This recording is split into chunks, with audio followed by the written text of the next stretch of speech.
4-step framework that will make you a smarter negotiator. Step number 1. Focus on interests, not positions. Remember the story about the two men arguing over a window in the library? It illustrates a common problem in negotiations where people focus too much on their positions. Instead of arguing about positions, shift your focus to interests.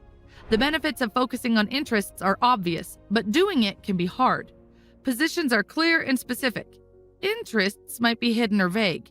So how do you find the interests of the other side? Simply ask why. Why do they want what they want? Try to see things from their point of view. Once you discover their underlying interests, talk about them openly. People listen better if they feel understood. They think those who understand them are smart and kind. If you want them to listen to your interests, start by showing you care and understand theirs. Of course, you need to communicate your interests as well. The other side might not know them. To turn your interests into real options, ask yourself, if they agree with me tomorrow, what do I want them to do?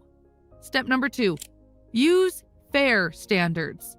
No matter how well you understand what the other side wants, conflicts will always pop up. You want lower rent, but your landlord wants it higher. Instead of arguing back and forth, use objective criteria to decide. Recall the cake example? When two men couldn't share a cake, having one man divide it and the other choose first is based on a fair standard. Objective criteria are unbiased rules that don't depend on personal opinions. Examples of this can be market prices, legal requirements, expert opinion, or fair standards that you both agree on. In negotiation, often people resist agreeing because they feel like you're demanding it. But if you say, let's check the rules or regulations, it shifts focus from what you want to what the rules say. Suddenly, it's not you demanding it, but the rules.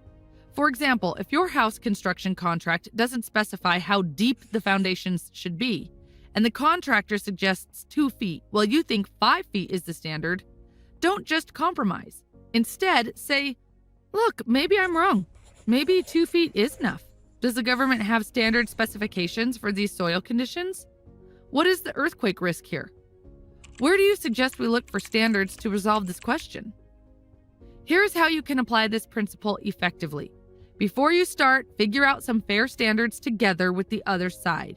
For example, say, you want a high price and I want a low one. Let's figure out what a fair price would be. What standards should we use?